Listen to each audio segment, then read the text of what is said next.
1 2. Check, check, check. Chuffy, chuffy, 1 2.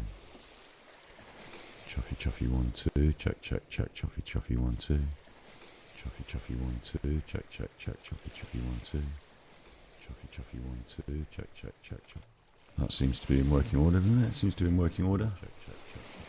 That seems to be in working order, doesn't it? Seems to be in working order. Don't know if you can hear the waves. I can't check it. Don't know if you can hear the waves. I can't check it. How do I check it? How do I make it louder? I can't check it. How do I check it? How do I make it louder?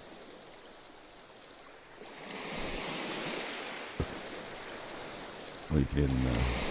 Hang on. Hang on, you. Oh, you can hear them now. Hang on. That should be a bit better now. That should be a bit better now. Mental Health Monday, isn't it, really? 1 2, check, check, chuffy, chuffy, 1 2. 1 2, check, check, chuffy, chuffy, 1 2. I think that's all good. I think that's all good. We'll pop you out. We'll pop you out. Let's get you popped. Pop. Got a dry mouth. I need to take a sip on my... I've got both a cup of tea and a... This has got the Marlow. There he is, look. There's the Marlow. That's just squash. Did you have squash in America? Squash. It's like orange, but it's not squeezed out of an orange. It's reduced into some form of concentrate. You add it to water. You add the water to it, depending on the way. I like to pour the water and then pour the squash in. I'm a maverick. I know you're supposed to. I want the water in. I want the squash in first, and then I'll turn the tap on and they mix it up for me. Yeah, no, I like to see that I've got the right amount of water, and then just add the right amount of squash, and let it drift and blend. Yeah, I'm a maverick. Yeah, I'm a maverick. That's fine. We're here a little bit early for Mental Health Monday. I've not been on stream all week, and that's because I've been feeling a bit. Let's move the. Hang on, don't move me. Don't move me. Move the chat, you chuffer. That's the chat there. Now we have got that animal bed, but again, no animal.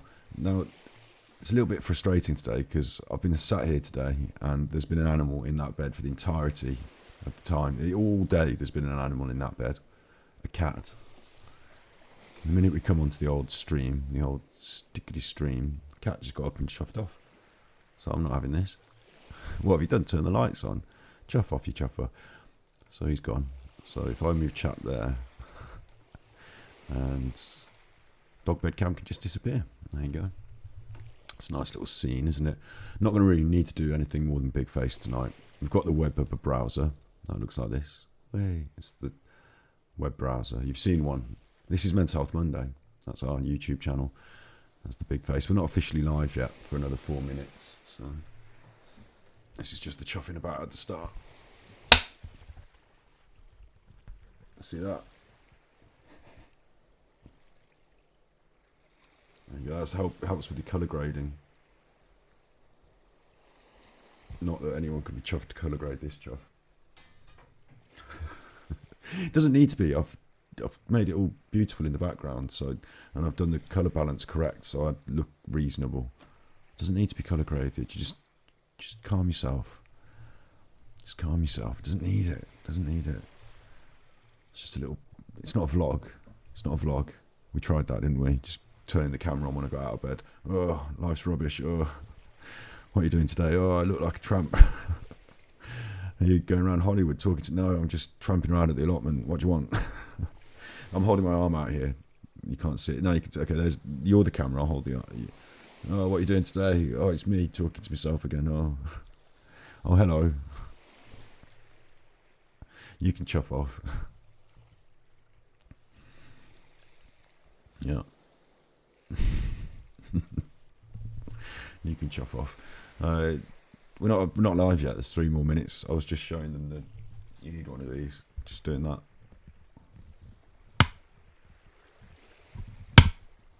Not colour grading it. One of the magnets fell out, so it doesn't go. It just goes.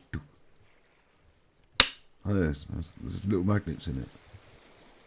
They haven't fallen out. They're there. Oh, going to work. What a what a, I nearly swore then. What a chuffer. What a chuffer. You have to catch up with this in a bit. Who knows? I might not even do what I like. You know, Mental Health Monday, it's all, I was going to say it's all staged. It's all scripted. I generally make notes and prepare, and I have. This week I am feeling down. I stayed up all night to watch the boxing, and then blah, blah, blah. Mirtazepine, my thing that I take, the side effects. What the chuff, look. Look at that. You need to see that on the screen there. I need to. That's magnificent, thank you. We haven't got to the bit at the end of the episode where I say how wonderful you are. I haven't even got to that yet, but you already started, look. You've already started. I'll just move right down the bottom of the notes here, look. At the bottom of the notes, I'll give you this right now. This week, I want to stream even more, even if I don't feel like it, because I know it's clearly the path to the greater goal, and I know it's the path to the greater goal because there's good people on that path calling me forward, holding my hand, and that's you. You got the end at the start there. It's supposed to be all emotional at the end. I mean, it is. It still makes me feel emotional. I know that I'm on the right path because there's good people here calling me forward, holding my hand. That's nice, isn't it? That's nice. You like that? Just call in, drop the bomb, and just disappear. I haven't even got time to allow my brain to occur and react to it because I'm feeling fuzzy-headed this week, which is part of today's script. It's not a script, it's the real life that I write down. Thank you. Yeah, sharing the love. Thanks. I do love my subscribers, my friends online. Yeah, not like in a psychosocial way, like pretend friends so that you can give me your money. No, I do like this is helping. This is good for me. Good for me. So yeah, this is a bit of an issue though, because what I was going to say, I might as well just go through the script and just go through it and just see how it goes. Because it's a bit like, I don't really want to talk about me all the time. I don't ever do. I don't make a big thing about talking about me. It's not a big thing. But I was going to talk about how I've been feeling. That's important, isn't it? That's good. I need to move the chat so it can be seen on the screen. Come on, the chat. There you go. There you go. But also, like, I don't know, we'll just go through it and we'll just see how it goes. We'll just go through it and see how it goes. We're into it now. I've got to start. It's official. I haven't done a backup plan. Do this one more time. Drop that on the floor there. Hi, you're with Scott. I get it wrong these days. Hi, you're with Scott. It's ASMR time. It's midnight. It's always midnight this year. So therefore, hi, you're with Scott. It's Mental Health Monday. It's Monday. It's always Monday. It's not always Monday. Don't worry. It's going to be other days. They're going to be better. Yeah, Monday happens quite a lot. It's midnight. It's always midnight. It's 8 p.m. GMT. It's always 8 p.m. GMT when it's Mental Health Monday. This is your right. I can do that. This is your right ear. And this is your left ear. Okay, I've done that. We're away. So I'll do my script and I'll just see how it goes. And we'll just do that. So like I say, it's scripted here. It's not all scripted. It's freeform. But I wrote notes and then I talk about things mental health based. This week it's about me and how I'm feeling. But it's a wider context thing. It talks about other things. So my life isn't scripted, unfortunately. I can't just write nice things in and have them happen. Although we're trying to do that. We're working towards those sort of things. But yeah, so I think I've said that now. I think that, I don't know if it makes sense or not. You might notice I'm not my upbeat usual hey self. I'm a little bit confused and a little bit uncertain. So I'll go through it and I'll tell you why. I stayed up all night to watch the boxing, the Tyson Fury fight. And the knock-on effect left me feeling drained and tired and like a bit So I tried to sleep it off and I did a couple of streams, but I felt my energy was off. Are the waves too loud? I think the waves are all right, aren't they? If you think the waves, my energy was off. Are the waves? Fine. If the waves seem too loud, then you tell me. If they're too quiet, you tell. Just don't worry about the waves. I felt my energy was off, so I didn't do multiple streams at the end of the last week. I was like, I'm being grumpy on stream. I don't want to do that. What's going on? okay, it feels like an edit jump, but it's not. It's like this is part of this works here. I take mirtazepine. I can't spell it, but I take it, mirtazepine. And I've got that on one of these. Oh, before we get going, look, this is the Samaritans, 116-123. It's a free phone number. So if you want to call them, if you're feeling down and depressed, Mental Health Monday, look, that's in the UK. And in America, that's Lifeline. That's the National Suicide Prevention Lifeline, 1-800-273-8255. It's free. It's in America. So just make sure you've seen that and aware of that, because I'm going to chuffle on, and the chuffling's going to get out of hand. The chuffling's just going to be chuffing all over the show. So if you start thinking, what's he doing chuffling on when I should be Samaritans there, you can call them. And this is Ganji Kid. This is our stream channel. This is says chuffers at the top. Look, what more could you ask for? It literally says chuffers at the top. This, if you want to look on YouTube, find us. You can watch all of the streams that have ever happened, except for last week where I said that I felt a bit cross. So I didn't upload that one because I was not representing myself the way I feel I should, on reflection. So that's I've done that. That's the shilling bit, isn't it? Shilling for the Samaritans, shilling for Lifeline, shilling for me.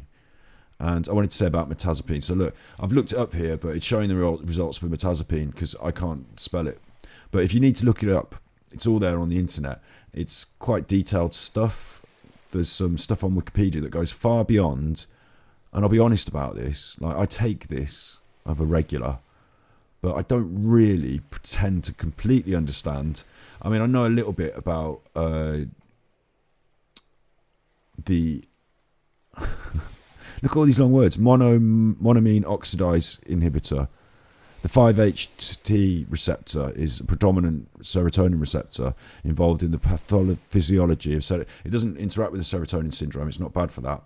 What it does is it acts as an antagonist for one of these receptors in your brain, and the receptor that it antagonises or sort of interferes with the speedy uptake of whatever is it's hystemic in its general outlook, but it does affect the way you think. I'm not going to pretend to know all these long words and chemical things. I'm not a microchemical biology. I mean, I trust, and I take it. And it's also fairly modern. Since the 90s this has been used. So, I mean, I trust and I take it. But I do have this thing. I mean, look, you can relate this to vaccines, can't you? Even though we're not talking about vaccines. Hi, Nigel. You not missed anything, really. Not missed anything other than it's Monday. I'm feeling down. I'm going to tell you all about it. Talking about the thing that I take. And Snips has dropped a huge sub bomb, which is like kind of blowing my mind and knocked me for sideways a little bit at the start. So I'm also feeling a little bit fuzzy-headed and a bit like still from. So I'm telling you about it and we're talking about it. That's what's happening. No, you haven't missed that much. Don't miss much. Only a massive, huge thing for me, which I don't want to make. I don't want to be like, oh, this money thing is huge and the sub thing is huge. Like, it is quite big for me though. Like, it is quite big for me. So that is. I'll go on to tell you about it and you'll find out. It is good though. It's good. Yeah. So I'm feeling fuzzy-headed this week. It's not just because of the staying awake for the boxing. We talked about the boxing last week. I had a bad couple of streams, wasn't happy. So I've come away a little bit to try and improve my mental health. I'm back this week to talk about it and push forward. So I started taking mirtazepine some years ago on the advice of the doctor. It wasn't on the advice of the doctor, actually. It was on the advice of a friend. They'd had some success with it. In the past, I had very little experience with prescribed antidepressants.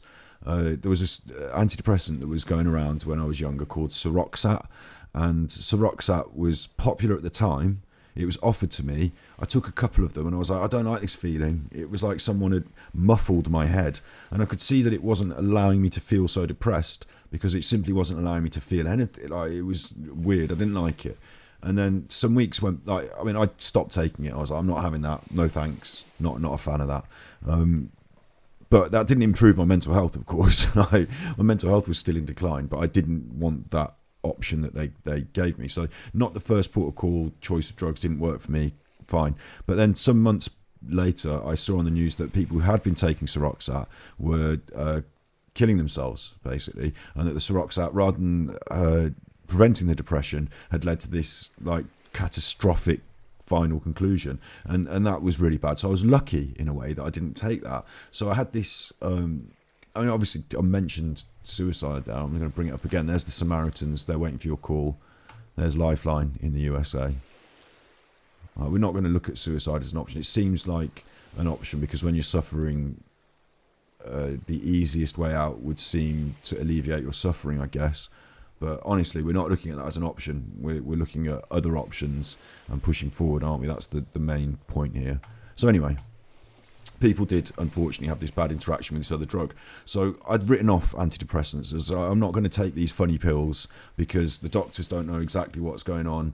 I've seen it bear out in the news, and that could have been me for the grace of God. I don't know. I just don't feel like that's for me. So some years pass. Life's different. This is years later now after I've given up the hairdressing and started on like the staying up all night doing the ASMR. It was around the same sort of time as the veganism.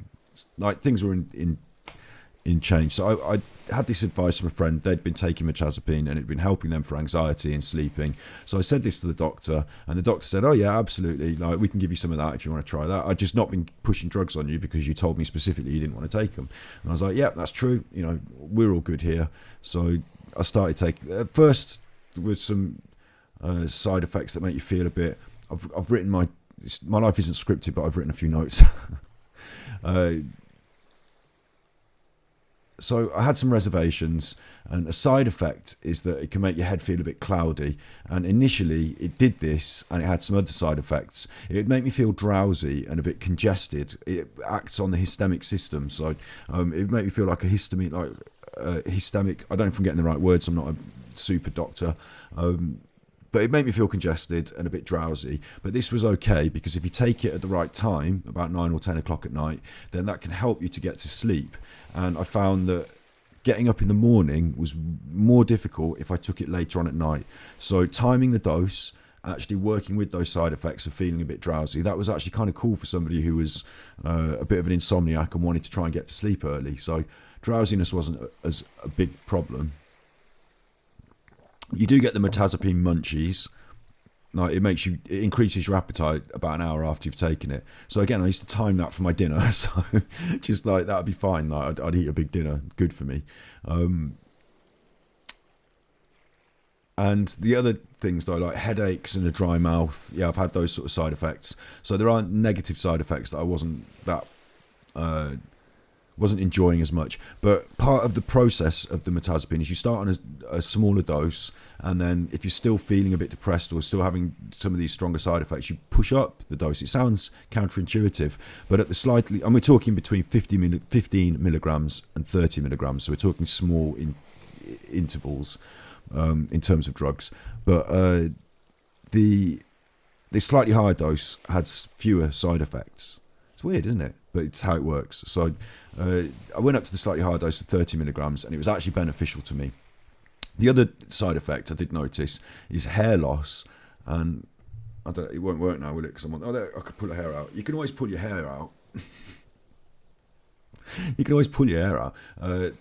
I've done a lot of hair study because I used to be a full-time NVQ level 4 hair salon owner. But you lose about 100 hairs a day. It's about how they regrow. That's the issue.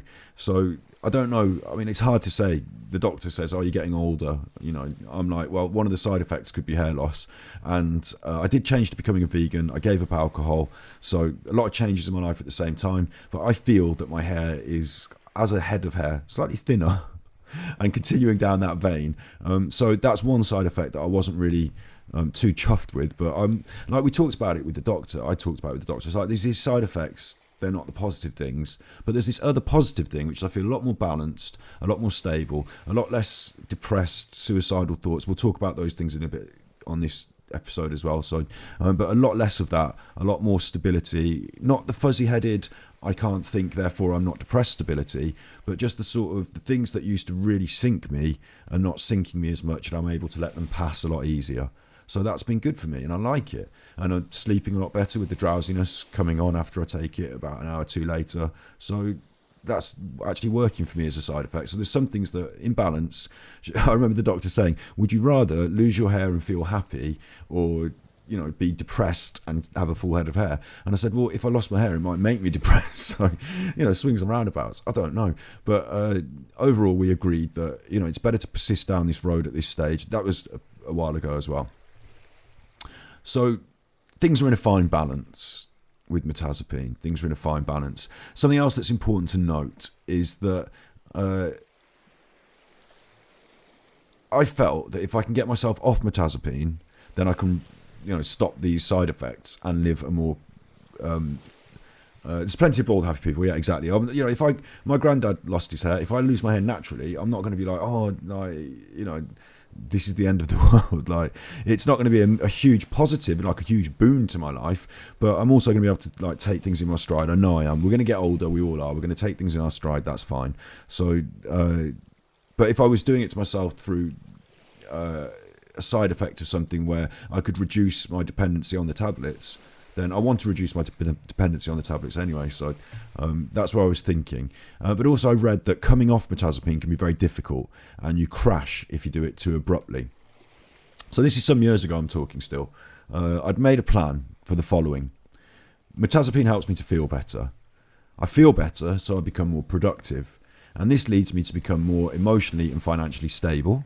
And then I can reduce the mirtazapine because life is good, or at least bearable. It's like I'm making forward progress, so I reduced the mirtazapine. That made sense to me. So I tried to reduce the dose a couple of years ago. I tried to reduce the dose a couple of years ago. I was working on film projects. Things were looking positive. The film fell apart. And Navin, my dog, bit me. I had to take him and have him put down. It was very sad. So I came up against these life struggle stutter steps, and maybe the reduction in mirtazapine made these things hit harder at the time. Maybe I didn't see that. I don't know. But I felt bad. So I talked to the doctor, and we agreed to stop reducing it and to just maintain my dose again. Because feeling bad, you can just up the dose again. Fine. I was not happy with that, but that seemed like an appropriate response. So there we go. I upped it again. Things plateaued out again. I tried to start the reduction again. It has to take months, if not a year or two, to reduce off this thing, bear in mind. So it's not going to be like overnight. I'm going to go from 30 mil a day to 30 mil every 3 days, and then a 15, and then a 30, 30, 30, 15. And then obviously, you get how this is going to work. It's going to go 30, 30, 15, 15, 30, 30, 30.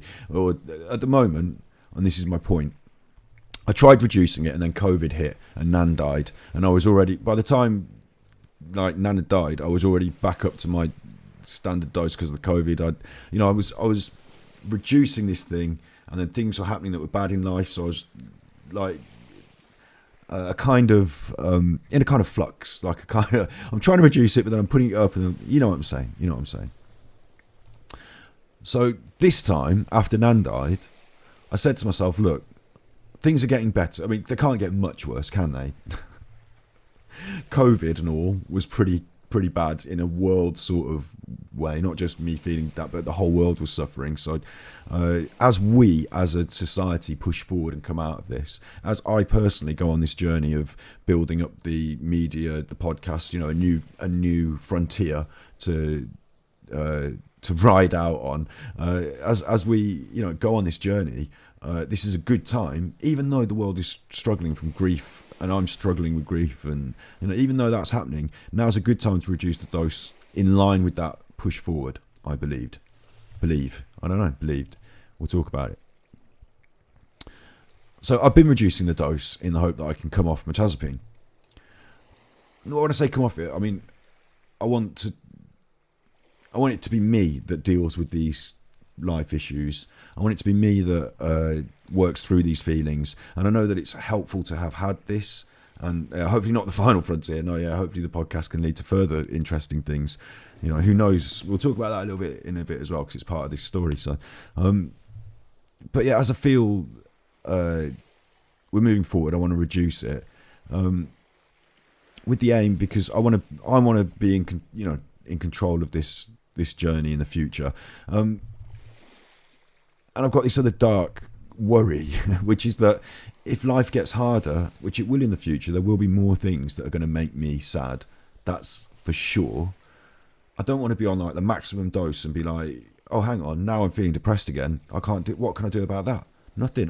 Now I'm boned. Like, I want it to be there as a fallback option, so that when these sad things happen, I can say, oh, if I need to, I can go back on this Mirtazepine, which helped me through these things in the past. But I don't want it to just be my standard day-to-day. You can see what I'm saying? You can see what I'm saying? If I get more depressed while I'm on it, then I don't know what else to turn to, so that's a worry. So if I can have it there as a fallback option, it can be there as a safety net and can make me feel comfortable even though I'm not taking it. It's there, you know. I can see that as an option when things get dark. So if I come off it, I've got that safety net for the future if I ever feel really down. So I think I hit a point whereby the levels of mirtazepine in my system are not helping with the side effects. Okay, this is my next little chapter. Mirtazepine has a half-life of about 20 to 40 hours. So what that means is that in about 20 to 40 hours, it'll be out of your system. It doesn't really mean that. What it means is that a half-life is, you know how, I'm not here to explain science. It's tough for me to get my head around some of these concepts. But you know how exponential the COVID was? It was going up exponentially, doubling every day. If it halves every day, that's its half-life. How long it takes to go to nothing from something, halving every day, you know, there's always going to be a little something, but until it's basically gone, is how long that takes is the half-life of something. I think basically it's in my system longer than, if I take it, it's not gone, it's still there in my system a little bit longer. So you take mirtazepine and it builds up in your system to a sort of level, and then it plateaus because you're maintaining that level. So when I'm missing a dose, when I'm taking 15 less, at the moment I'm doing 30, 15, 15, 30, 15, 15, 30, 15, 15, 30. So more 15s than 30s. So my levels are reducing like that, you know. So I've hit a certain point where I'm nearly at that 15, 15, 15, 15. And that level is the point I know it is this like fuzzier head, more side effects, more difficulties getting up in the morning, more confusion. And of course, couple that with the boxing event that I stayed up all night to watch, it's like I'm invoking the storm on myself in that situation. So no wonder the week following I felt not quite myself, wasn't putting forward the best person I could be into the world, wasn't producing the kind of media I wanted, wasn't saying the things I wanted to say, really. Anger, confusion can bleed through. You know, feeling tired, feeling irritated, not having this thing, reducing those feelings in my system, having to deal with them myself and let them pass, or grab hold of them and you know, wave them around like a flag. That's all part of that, isn't it? So I wasn't recognizing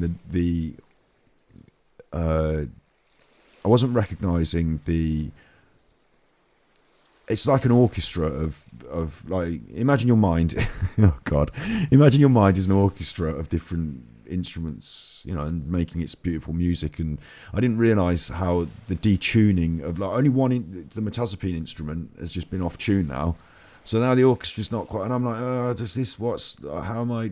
And I need to get into this next bit on my, I need to explain this because I've got it written in my script a bit. I was getting confused, yeah? Let's start with that. I was getting confused. The positive effect of the mirtazepine was waning. I could just up the dose again, but I don't want to because, and here's an example, just an example. When Nan died, I realised it was really sad and it was hard to get through, but I knew that it was natural and that we were all going to go through it together as a family. So I knew my response to that was correct. You know, to feel grief was correct.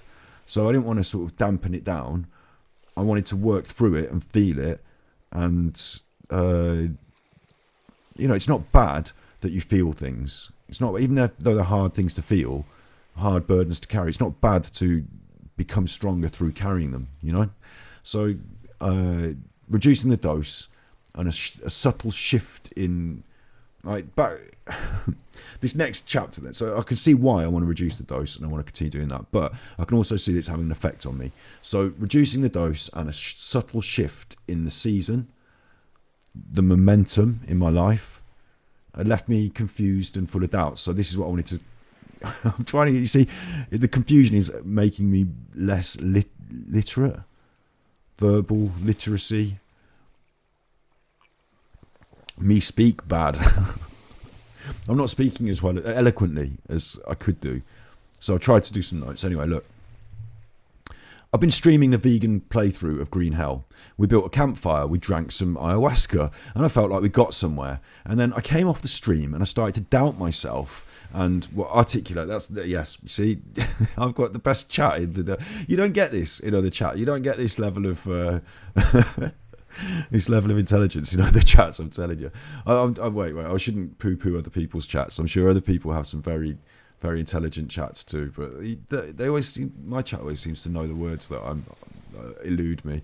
So I've been streaming this vegan playthrough of Green Hell.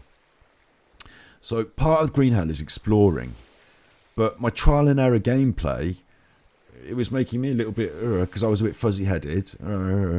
And the trial and error gameplay could be boring and tiresome to watch.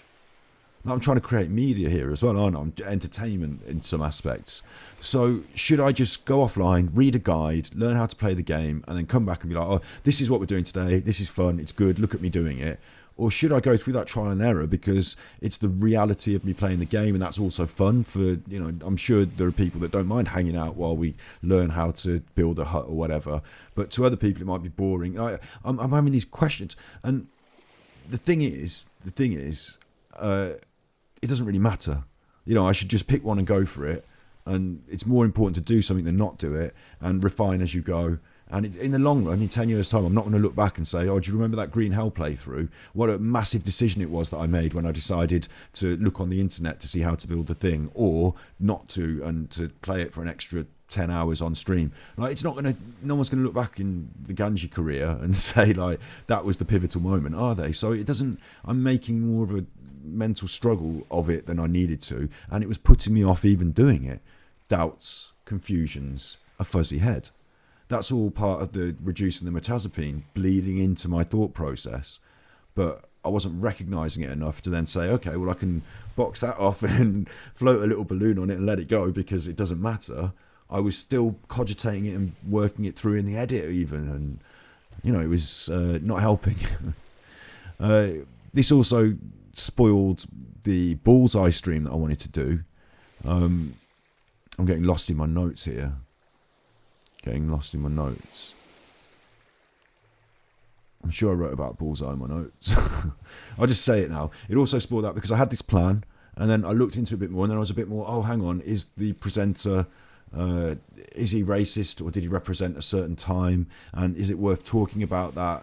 Am I raising his, like putting him on a platform to talk about and inadvertently just like sort of broadcasting some lazy racism from the past when we should be having fun on a quiz show? And am I therefore dragging down the fun we were going to have on the quiz show game by making it about all this politics when it should just be fun? And I had a little plan and a structure, and I ruined it because I felt like, I can't even show a bullseye clip because he might have been a racist, and I don't know if he was, and if I investigate it, it brings up this whole other kettle of fish, which I'm not supposed to be doing a video about the lazy racism of the working men's clubs in the 1960s, but it became this, and then, you see, so that was the same thing. So I was feeling, my routine is to edit, walk the dog, and stream, and I was feeling like I'm staying in a lot and meals were getting repetitive and boring. I was feeling depression and confusion, and it was affecting my productivity. And then Coldplay announced that they were going to go on a tour, and I realised things were getting really bleak. There's a little joke I wrote in. I wrote a joke into my own sadness. Do you like that? It's true though. Coldplay announced they were going on tour. That just, nobody needs to hear Yellow again. Nobody needs to hear that again, mate. I understand that made you a bit of money. You should stay at home with that money. You should sell the guitars now, sell them for money. You'd get more money. You'd be better off with the money. You don't need to make any more of those songs. Anyway, look, Coldplay, that's not the point. The point is the head mist. And I wrote this because I think this does make a good point here. No, we're not going too far into Coldplay. I don't have to rant about Coldplay for you to realise how bland and unforgivingly bleak their music really is. It's like a verse followed by a verse followed by a verse with no chorus to lift you. Oh man, they play Glastonbury. Glastonbury's a famous rock music festival, isn't it? Famous rock music festival, famous for rock music. I mean, it's okay to have other forms of music on the main stage. It's okay to have a bit of Basement Jaxx even pumping out that dance carnival flavour. But if you're going to invite Coldplay to your rock music festival, at least insist they don't bring the piano. Only Elton John and the Bill Haleys of this world can rock a piano. If you're going to bring that piano, at least don't let them play. Are they going to play Yellow? That's going to bring everyone down, isn't it? That's a bummer. They're not going on tour again, are they? Oh, God, we're not going to have to hear about them on all the news and see them on the Graham Norton show again, are they? Oh, God. Exactly. Who would choose? Nigel's right. Their music is bland. It's all yellow. But who would sit down writing it? Think about the famous songs that have been written with colour as a theme and the themes that have been invoked. The Rolling Stones are going to take Brown Sugar out of their set. Okay, this is a bit weird. But they're going to take Brown Sugar out of their set because they've had a bit of kickback, which is a bit weird because the story's actually about slavery and like the emancipation of the African American people. So it's pro the civil rights movement. That's what the song's about. But because it's like mentioning things in a straightforward way, sometimes people can take those words and confuse the meaning. So they're like, oh, maybe we should not have this in the set at the moment. Don't know, but like Brown Sugar, like imagine like the songs with colour that Prince's Purple Rain, you know what I mean? Purple Rain. Where did he bring that from? That's evocative, and when you're listening to that, it makes you feel like you're throwing your hair about in the rain on top of a mountain. But if you're listening to Yellow, then you're sat in a bath, and the bath's gone lukewarm. It's not quite cold; it's just gone lukewarm, and like maybe you've got a rubber duck, and that's yellow. I don't know. Maybe the water's yellow. Even Nirvana, the water is yellow. Nirvana, the water's so yellow. I get their lyrics confused with my own sometimes, but yeah, look, I've got. I said I wasn't going to do the rant, and now I did. Yeah, anyway, you're going to get them on tour, and they're going to be on all the telly programs, so you're going to have to put up with that. I thought. So look, the head mist. The bath is filled with piss. Well, it would be if you're Chris Martin, you've been sat in it. That's probably the reason it's warm, isn't it? The only reason there's any warmth is it's your own piss. That's my review of Coldplay's music. The only reason there's any warmth is the heat of my own piss. So, the head mist. I'm now going to move on to the head mist. You like this? So the head mist from taking these tablets, but also from depression. It's a fine balance. It's a mix that's going on in your mind, isn't it? The head mist, as I'm reducing this dosage, it's like a game. I'm going to do the tick because I want this for the edit. The head mist is like in a computer game. It's like in a game where your goals and targets were once visible. They're off in the distance, okay? But that's fine. There's something there to work towards. There's something there to build towards and head for. But the mist comes down, and now they're barely visible. Brian Bedondi. Now they're barely visible. I'm laughing my way through this. This is my feelings this week. Now they're barely visible in the gloom. And I'm not careful. Yeah. Now they're barely visible in the gloom. And if I'm not careful, I could pick out the wrong light and get the wrong idea and sort of veer off track.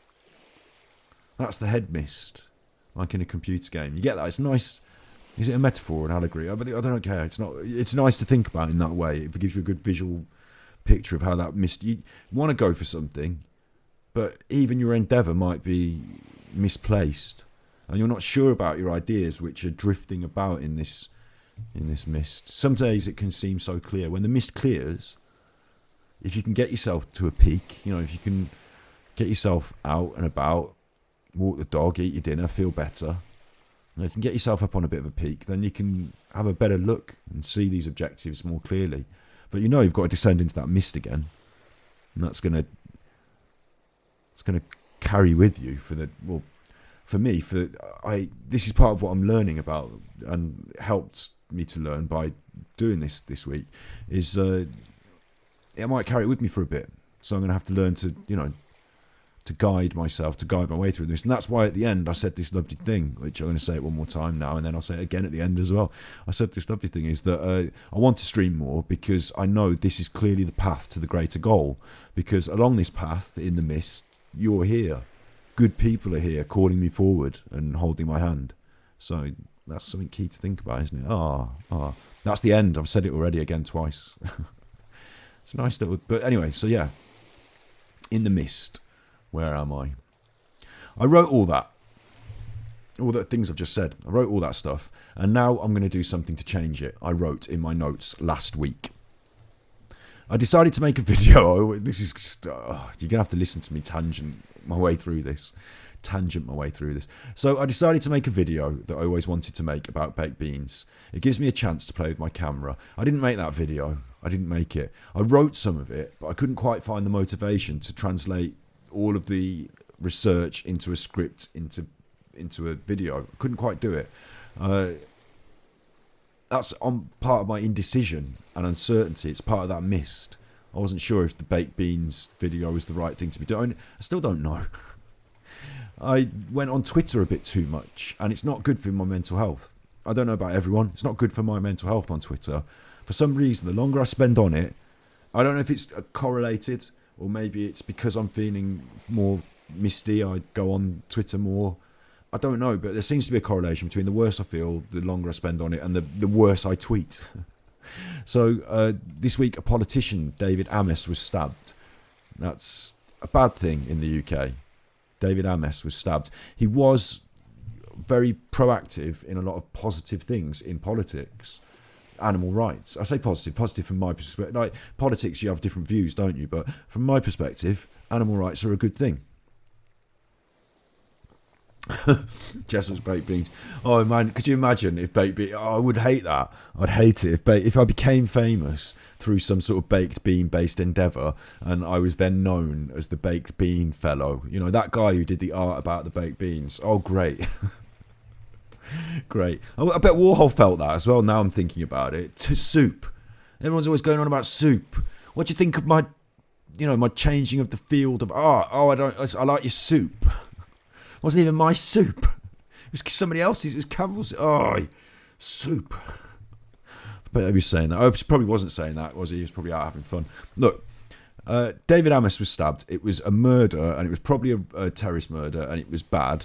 The things he did in politics weren't all bad. He was in some of the things I agree with, like the animal rights, but this is going to be hard for me to say because he's just recently been stabbed. So take that with a pinch of salt. I'm about to say here, he wasn't always on the right side of everything. He was in the Conservative Party, which I'm sort of against. He was part of that Conservative Party for the last 50, I don't know how long he's been in it, 20 years, since the 80s, 80, 90, 40 years he's been in this position as MP in the Conservative Party. Over that time, I feel he's been on the wrong side of some of these things that I feel have made other people suffer. The poverty, that's politics, yeah? That's politics. So when you get stabbed to death, it's not the day to say politics. It's not. However, I didn't know enough about him, so I looked into it a bit, and there were a couple of things that I was like, well, he seems to be on the side of animals, but he's only sort of... It might be that he's sort of carrying that flag because it wins a lot of votes. And really, does he live his life by those? Well, he doesn't anymore. He's dead. But did he live his life by those morals? Well, not exactly. He wasn't like a vegan, for example. He, ate the dead animals. So, again, pinch of salt because he's dead. I shouldn't be saying this stuff, but this is important about my feelings. Look, I didn't find all his record on LGBT voting, but I certainly know the Conservatives' general policy about human rights, and there's these problems with him that I don't fully endorse some of the things he's done. So Also, yeah, it was a Harvey Weinstein problem. Was that after Harvey Weinstein died, he put out a press release suggesting that it was not Weinstein's not dead, is he? After Weinstein was done, he put out a press release saying some of the victims, survivors, their reports were dubious.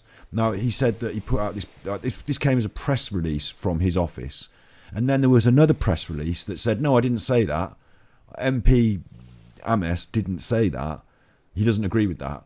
The press release was put out by mistake. Now, the problem with this is that if I'm to believe the second press release, he didn't say it. I'm only reading and believing what the press release says. So the first press release did say it. Like, which one is really what he's saying? Is it the first one where he said it, but he didn't say it? It was someone in the office wrote it on a press release. They told me in a press release. So is he writing that second one where he's promising it's him the second time? It's all just that murky world of he said the wrong thing because he thought the wrong thing and actually didn't want to stand by it because it was clearly backlash. I mean, I did that this week. I tweeted the wrong thing. So I tweeted essentially, there's a wider context to this. On the same day, there was a news story about a young black kid who's been stabbed to death, 16-year-old. And I see these news stories every day, and I felt like when I read about this kid who ran through, I'm saying kid, he was 16. He ran through the streets. He was pursued by other young thugs. Like the brutal murder. It wasn't just like a one-off. This happens every day. We see them reports every day. Stabbings, problems going up. Conservative government in charge of this whole thing for 10 years. Problems. So I see that and I'm sickened. And then I go on Twitter to post about this poor 16-year-old and he's been murdered, and I see on Twitter like RIP this fellow, and I'm like, this fellow, oh, he's an MP. Oh, so we don't care about the 16-year-old kid who got stabbed because an MP's got stabbed.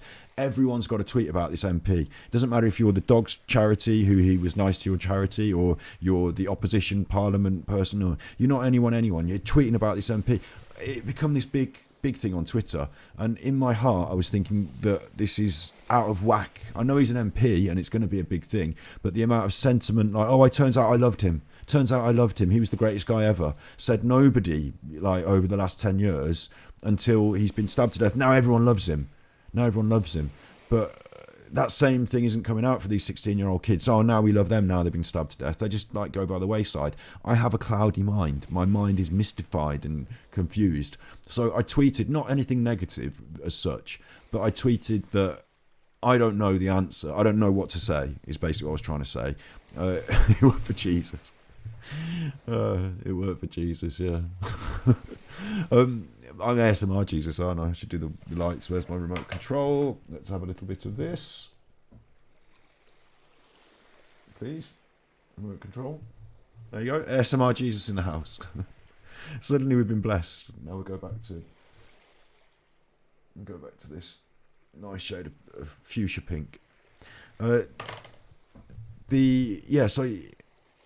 I had this fuzzy mind, and what I posted was, I don't know if I should be like lauding this dead MP, because there are some things on his record, and I flagged up the Harvey Weinstein press release specifically, that caused me some concern. And in the same tweet I was like, I don't know if I can't remember actually. I'm not good at remembering my tweets. There are like hundreds that fly by, aren't they? But I think I've made some point about this, or maybe someone made a reply to it, and I replied with, well, there's also this 16-year-old kid. This is a wider context that I'm coming from. But that was like, it was poorly judged. Like someone commented on it, like, this is poorly judged. And I went for a dog walk and I thought about, and this is the malaise, the mist. I'd done a little tweet about something in the news, but it concerned my brain for the next 6 hours. Like, I couldn't let that go. I'm a writer, but I shouldn't have done that. It was the wrong thing to do. I feel bad. Like, I know his friends and family, the dead minister, his friends and family are not going to read my tweet and say, oh, that was callous.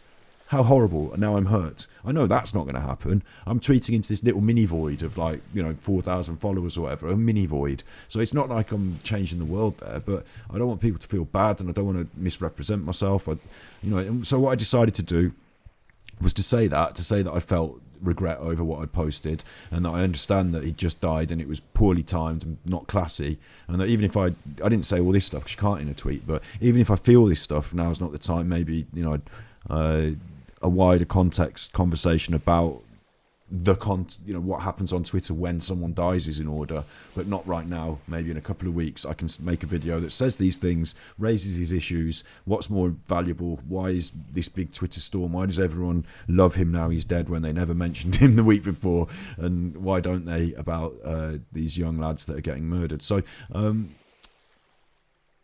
that's a different story, isn't it? That's a different story. But I just apologise. I didn't delete the tweet. I didn't think that was appropriate. You don't hide things and cover your tracks, and I stand by what I did. Even if it's a mistake, I'll stand by the fact I made a mistake. I'll be honest about it. I left it there, but I retweeted the person who said no, you're wrong, and said thank you very much because you've pointed me in the right direction here. I thought about what you said and I kind of agree with your points. Thanks for that. So it highlighted to my Twitter feed that I'd made the mistake.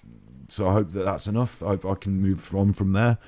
I'm not going to be no longer. I mean, I didn't really know David Ames and his work. I wasn't really following him. He's not in my local area. He's not the MP that's doing the worst things that I'm most abhorrent. I find most abhorrent. So I didn't really know. I'd have to do some research. And it's, is it my Scotty Hottie? Should Scotty Hottie now be devoting his life to researching all these different people because this one's died and what they're all? I can't. That's not my bag. That's not my thing, is it? So. The best thing to do is leave that and move on, isn't it? It's the mist. It's the confusion. So I decided to get out and do something different for a day. A dog walk, something like that. Nice to be outside. I think so. He said to chat, and that'd be brilliant, wouldn't it? That'd be. With the podcast, I had the thought: could I get him to come and sit on my sofa? I don't think I ever can. Not after this stabbing. I mean, I think MPs are going to be very unlike my local. The opposition people might come and sit on my sofa, but because Nadeem Zahawi's such a big wig in the government, even though he's my local MP, getting him to come around my house and do a little podcast is probably going to be. He's probably not going to want to do that. And on top of that, if he goes down my Twitter and searches for all the things I've ever said about him, he's going to be like, this guy keeps tweeting about the stables thing that I did, and he keeps tweeting He's got that picture of all those furs on my bed when I sold that house. He's like an agitator. Why would I want to go and talk to him? I've shit the bed. I've chuffed the bed. I spoiled the soup in the past by being more vitriolic on social media. So there you go. I wonder if that'll ever come back to bite me. Probably not. It doesn't matter. It doesn't matter. I've said some quite political things on Twitter. So what? I've got a bit of a political leaning. So what? You can still sponsor us, please. Nadeem, you can still sponsor us. And he should sponsor us because he's got all that money from that YouGov website that he set up, which informs and affects the way people vote. Anyway, look, feeling like these things is a wave passing. Let me talk about this next bit. We've got to crack onto this next bit. It gets deeper. Squid Game made me cry. Now, this is not a review of Squid Game. And I started to write one in my malaise, again, in my fuzzy, should I be doing this, should I be doing that? I watched Squid Game. I watched it all.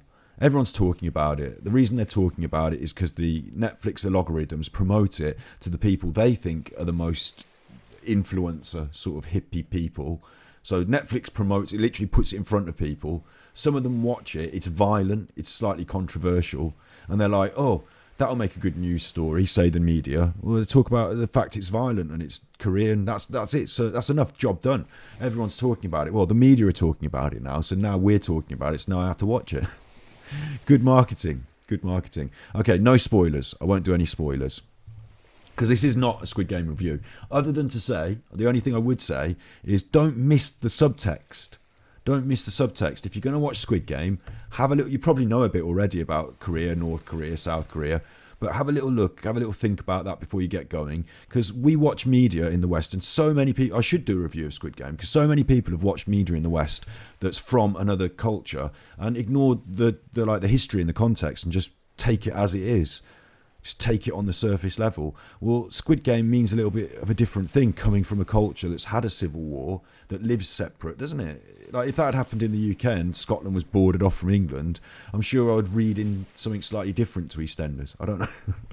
But I think there's more to it that people have missed, and you can gain more out of it if you think about these deeper things, because then you can say, oh, maybe this and maybe that means this, and maybe they're trying to talk about that, other than just like, yeah, his head chopped off. No spoilers. I don't think anyone does get, or maybe someone does get, I don't know. Like, that people are going to die in it, don't you? So, I'm not telling you any spoilers there. Although theoretically I did. But yeah, so I watched Squid Game, and it made me cry. There are some emotional moments in it. It reminded me, I'm not going to spoil it, no spoilers, but there was a scene in it that reminded me of the day that I had to take my dog to the vet. And the concept of being good friends and having to not, to manipulate, to not exactly tell the truth about the situation to your friend in a compassionate way. That concept was raised. So I had to take Nave. I'm peeking into the red again. If I'm peeking into the red all episode, that'll chuff me off now. I'm turning it down a little bit. I had to take Nave to the vets. I didn't have to take him to the vets this week. That didn't happen this week, did it? I'm peeking. Why am I peeking? But it reminded me of it. It made me feel emotional. And in my reducing of my mirtazepine, in that phase, I felt emotional, right? And it made me cry. It made me think of Navin. So feeling these things is like a wave passing, or it's like a fire springing back from the embers, something that needs to be controlled. You don't want to let it get out of hand, but you can also acknowledge it and feel the warmth. There's some warmth in that. I'll get on to saying why. I'm glad that I actually feel things, and I'm glad that things meant something. So I need to carry this through and continue, because it does matter. Because if it didn't matter, I'm thinking we're going to talk in a little bit about depression feelings, reducing this mirtazepine, feeling depressed, feeling like things don't matter, feeling in that malaise. Are we going to talk about it in a minute? Let me just check my notes.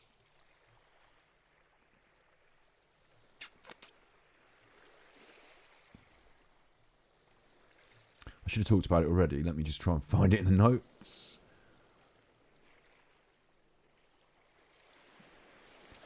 Here. Feel down, self-doubts, needing a break. I apologise for just my because I am a bit confused this week. I've written all these notes, and I'm sure I should have spoke about. I could just do it off the top of my head, can't I?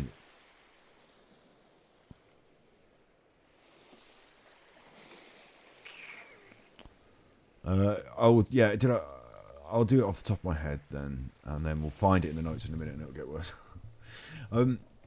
Did I watch it with the subs or dubbed? I watched it with the subs. I watched it dubbed for 5 or 6 minutes, and I thought, I can't do this any longer. I'm not spoiling it for you by telling you that the dubbing is poor quality. It's poorly acted, and some of the acting in Squid Game is, you might think it's poorly acted, but it's highly characterised. But if you couple it with bad dubbing, it just looks poorly acted. So the dubbing detracted from it, and it's just so much better to hear the natural inflection and intonation in the voice and get your feeling from that, and then read the words. Even if you have to watch it twice or rewind a bit, which I did sometimes, it's so much better than having a wrong inflection and voice projecting the wrong emotion over the top of it. It's so much better to have the subtitles, in my opinion. There you go. So feeling down is going to juxtapose nicely here. But feeling down, I didn't get to say this earlier, but I know I need to say it now because it's part of this, what I'm trying to say, about controlling and acknowledging feelings, is that earlier in the week, no, it was when I played the guitar, wasn't it? So I must have written it here. Oh no, it's this next bit. Okay, next bit. Fine. Okay. I felt sad about the Squid Game. I felt like I need to feel these things. They were reflecting of my emotions of things that have happened in my life. I'm happy that these ideas have come up again. It made me think differently about something. It made me remind of something. I'll feel that sadness and I'll let it pass like a wave. It's okay. Like, it burns up again like an ember, and you control it. Feel the warmth. And I was saying that, wasn't I? It does matter. It was real. And that's the warmth, and I'll come back to that in just a second. I also watched other things. I watched Once Upon a Time in Hollywood, and that was awful. I hated that. It was a really bad waste of my time. There were some good points, some good filmmaking involved, but the whole overall experience was what a waste of time. So it wasn't everything that was making me cry. I wasn't just completely like in an emotional wreck. But I also watched Moneyball, which is a film about baseball, and that made me cry, or it made me feel emotional. I was eating pizza at the time, and I felt like, oh, this pizza's just like stodgy. It's like it doesn't taste of anything. I'm just sort of fueling myself. I know I've got to eat, so I'm eating. This is depressing, part of depression. And then I said to myself, hang on, wait. This pizza isn't horrible. It's cheesy, or it's not cheesy, it's vegan cheesy, or it's got cheese substitute on it. And I should stop and, try and taste the what kind of cheese substitute. Is it a more parmesan-y cheese, or is it a more cheddar-y? The dough is crispy, and they're doing the mindfulness. I started doing the mindfulness, and suddenly it was a lot better. The pizza was a lot nicer. I was being mindful, and I said to myself, okay, Moneyball's starting to make me feel emotional. Maybe I'm just letting myself get settled into the sofa with the pizza and the emotions. Maybe I'm just wallowing in it. Maybe I need to be more mindful of what I'm actually thinking and feeling, and let these things pass, and not, So I grabbed hold of myself in then. This was key. I did a bit of song practice, and it was awful. This is also key. So I grabbed hold of myself with the mindfulness. I got the guitar, and I said, we're going to do some playing the guitar. That's quite a mindful thing. I'm thinking about what I'm doing. But also, it's quite an emotional thing that makes me sad sometimes. So it can go either way. And it went badly in that I felt really emotional, and I sang really badly. I wasn't doing good singing. I know I can sing a lot better. I felt like I couldn't hear myself properly. It was part of this malaise. It's like this wave cycle of feeling good, feeling down. I was getting a hold of myself and then slipping down again quick. So this is where I wanted to talk about suicidal thoughts. And I didn't feel suicidal, but suicidal thoughts, and I'm going to bring up the old Samaritans again for this one. You can't even see it, can you? Just move it. There you go. Whee. Suicidal thoughts don't have to mean you're buying the pills or tying the rope. Part of me, how do I explain this? So the songs that I write are personal to me and emotional, but I also feel like as part of my life, it's important that one day I present them in a recorded form so other people can hear them. I would feel sad if I died and all the songs I wrote only existed in me, in my brain, and you could never hear them. You can hear some of them through the YouTube. They exist. Great. YouTube might not live forever. When I'm dead, it might turn off my channel. I don't know. But at least they exist. They're recorded and they're there right now. That's a step I want to make with all of my songs, all the ones I've written. I want all of them, at least in some form, to be on YouTube so they exist. Right. I'm playing these songs and I'm feeling sad and low. I'm thinking, well, how important is that really? Is this song even good enough to record to put onto YouTube? Does it matter if it's not on YouTube? Should I just put down the guitar and not bother practicing anymore? That's depression, isn't it? That's suicidal thoughts. It's not, should I kill myself? But it's, what would life be like if I didn't achieve my goals? What would life be like if I didn't push towards that thing? And the next step to that is, you could think, like, your life, because when people talk about looking and they're outside themselves in a traumatic situation. Well, sometimes when I'm feeling depressed, or when you're feeling depressed, or when we are feeling depressed, life can feel like a really boring, or like, I watched that Once Upon a Time in Hollywood, and it wasn't a bad film. It was well crafted in ways. There were things that were interesting to look at, but it was like a boring, awful film that had no point. And I thought that, or it did have a point, but the point wasn't even up my street. Rather have not watched that. I could have turned that off and turned it off early, switched over to something else, maybe just turned off the telly. And that's the suicidal thoughts, isn't it? When you think about your life as like a boring, pointless, day to day, same dinner again, don't like the taste of this anymore, just going to have to eat it. Just going to have to eat it should be a phrase, like that we have to, that feels like a phrase that should have been passed down from generation to generation in this country. oh, I'm not enjoying this. Well, you're just going to have to eat it. You know, get on with it. And this wartime spirit of, this is a problem with mental health, is that that film was 90%. Do you know what? I even know, you're so right. At one point, I fast forwarded a scene because I was offended by the immediacy of the dirty feet right up in the frame. Fast forwarded the scene of what's herself watching herself on the thing. This can't be a film review. We can, another stream we can do a film review, but not right now because we're going to talk about depression. But I did, and I thought Tarantino must, because he did it in Pulp Fiction as well, didn't he? He had Uma Thurman's feet out in Pulp Fiction, and it made me think back to that, and it made me remember that, and I thought, what's going on with this? What are you doing, Tarantino? What are you doing? So yeah, that's true. You're bang right. I'm talking about suicidal thoughts, not dirty feet. Look, sometimes your life can feel like that boring film, and that you're just, you know, would it be better just to turn it off? Oh, here's a foot. Oh, there you go. That explains it then. Although it doesn't explain why he'd still put it on the main screen of the cinema for everyone else. Maybe he shot that and take it home and watch it, and not edit it into the main film, because we're not all interested in watching. And they weren't even, it wasn't like some of those shots, they weren't like, you know, like the sexy foot shot. It was like the bottom of the sole of it. Like I'm sure there were ways to shoot feet in a more attractive manner than just like, there it is in the camera, have a smell of that. Look, anyway, we're talking about nihilism. What would it be like to just turn the film off? I need to edit this, so I'm going to have to say this. Sometimes your life feels like a really boring, painful film, and you're watching it and you're just thinking about, what would it be like if I just switched this one off? You know, that's suicidal thoughts. And then what I do sometimes, if I'm thinking like that, is I think, what would it be like for the other people who would be in my life, who would be sad if I wasn't here? And I'll explain this as brutally as I can, because I think it's the only way. There's the thing you'd think, oh, they'd be sad. They'd be sad, wouldn't they? Obviously, that's bad. But then the depression, the suicidal thoughts, the negative, the malaise, the thing that's not really you, that can take you down that wrong road, is the bit where you think, but they'd get over it. They'd be sad, but they'd carry on. Sad things happen. You start to write yourself out of that future story, and not just to write yourself out of the script, but to sort of justify to yourself that it wouldn't be that bad, that people would just get on with it. And you know the truth. Do you know the truth?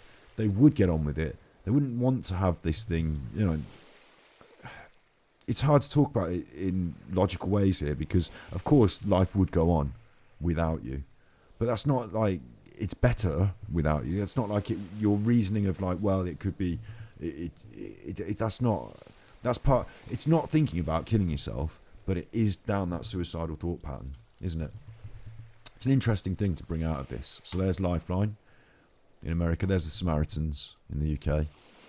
So when I'm thinking about that, I get hold of myself. I'm like, that's the seed of the weeds that we don't want to have growing. Like, that's the instigation of that. That's the seams that are splitting, isn't it? This is the time to start stitching this back up. I realise, this is going to sound so weird now when I say this, but in the same headspace, because this is a fog, a malaise. It's not like that is driving you. It's like that's one of the lights in the distance. It's one of the songs in the trees. You know, it's not the primary driver, but depending on which way you face and which direction you follow, any of these things can become the emergent forces in the mist, can't they? So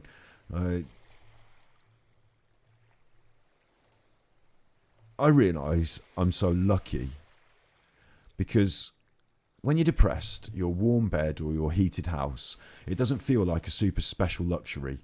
And I make sure to thank God for all the, I don't want to say little things, they're big things, the big things. And I thank God for all those things, because without this, I thank God, because without those things, this situation, this malaise, this fog, Going through that in a luxury prison. I say prison all the time. A luxury prison. What do you mean luxury prison, you idiot? You can go out. Yeah, I know, but we've been at home because of the COVID, haven't we? And it's not just that. I live in abject luxury compared to some people in the world who are suffering. But it doesn't mean that I can just go out my door and just do what I want. And, the American free land of the free. But, you might get shot down there and these people might be trying to rob you. And that fella's trying to get you hooked on drugs. And these people want your money for a subscription service for something you're not really going to use. And, the land of the free to be coerced and cajoled and, your goals, I want to be a Fortnite player. Well, if you can't even afford the Xbox and you haven't got the time to play, you might have to go and work in McDonald's, mate. Some people were working in McDonald's before they quit and became world championship boxers. I don't know, it's a funny world, isn't it? But I know that I call it a luxury prison. It's not a prison. But I know that I live in abject luxury and how this struggle, not just my struggle, the struggle, would be so much harder. It is so much harder for people that don't have so much, don't have a roof over their head or anything like that. So I say a prayer for those people. I realise how lucky I am that I can experience this depression.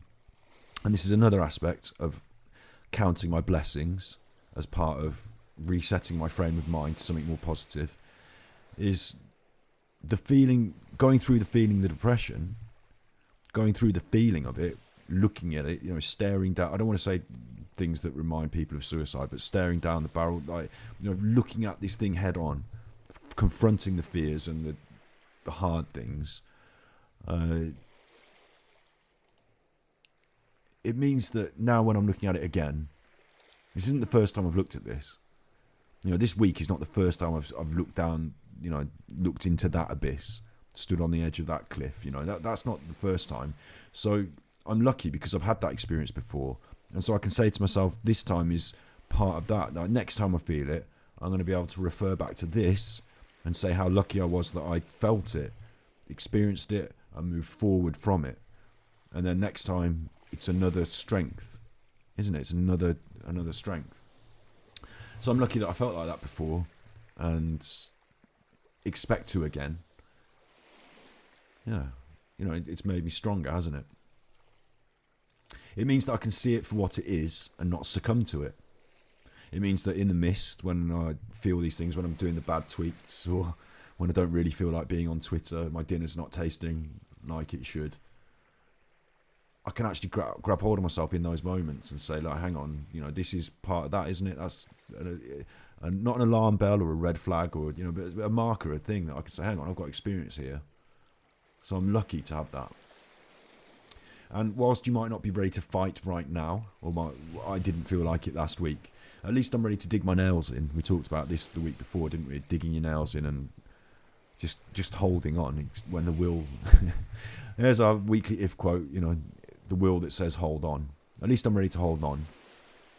Definitely not going to go the other way. I've got experience of this.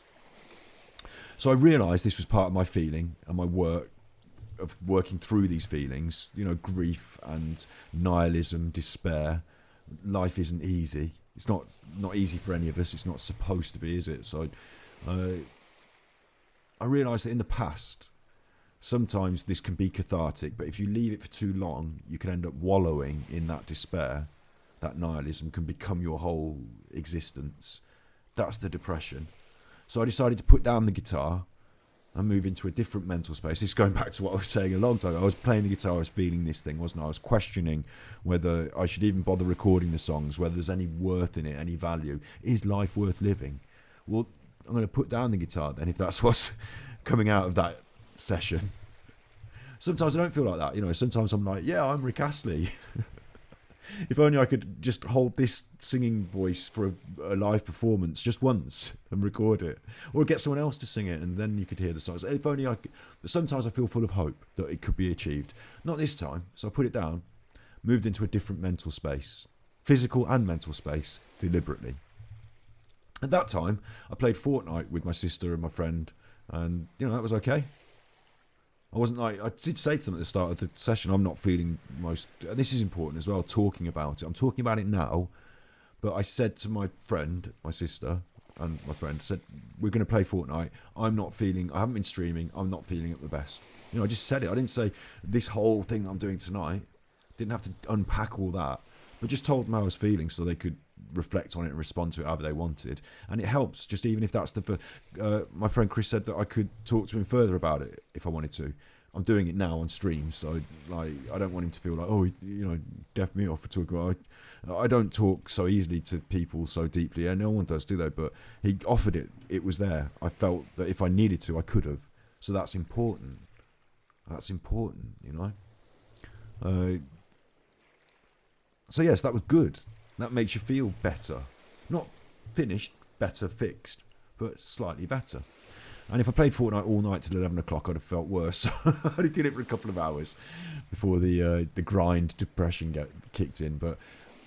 And then here on the notes. And now I feel better. No, I don't. I don't feel fully fixed, do I? I feel a bit better. I've got some perspective. I know it's part of the cycle. I know that everything comes in waves. You feel these things, you let them go. I know that talking this through with you today, writing these notes, has made me realise that I am going to continue to reduce the mirtazepine. I have not fallen off the path this time. This week's depression, this difficult, because I'm reducing the mirtazepine, because it's getting darker, because life is hard, because my future is uncertain, because there were things in life that maybe I thought I would have achieved by now, not financial, but maybe emotional. Because, and this sounds weird, but because my friend's got a new baby, which is wonderful, and I take a lot of joy in that. But also it makes me reflect that I don't, and maybe I should be hurrying up with that. These sort of natural feelings. This time, they have not sunk me, and I've not allowed them to become this cumbersome burden. I'm still in the mist. I can still feel the phase and the fog. But I've determined that I continue to push on, and that the whole point of feeling these depressing feelings is that I can feel them, have a little cry. Oh, that episode was sad, wasn't it? It made me think of Navin. That's sad. Now I can draw a little bow around. It was good that I felt that, because I hadn't faced head down. I hadn't realised head down that the element of deception in this is disjointed now. It doesn't fit here. It fits earlier in the episode, doesn't it? But the element of deception, doing the best thing for the dog. I had to give him some little tablets the vet gave me to make him a bit more drowsy, so that I could get him into the car, to take him to the vet, to have him put down without him, biting the vet essentially.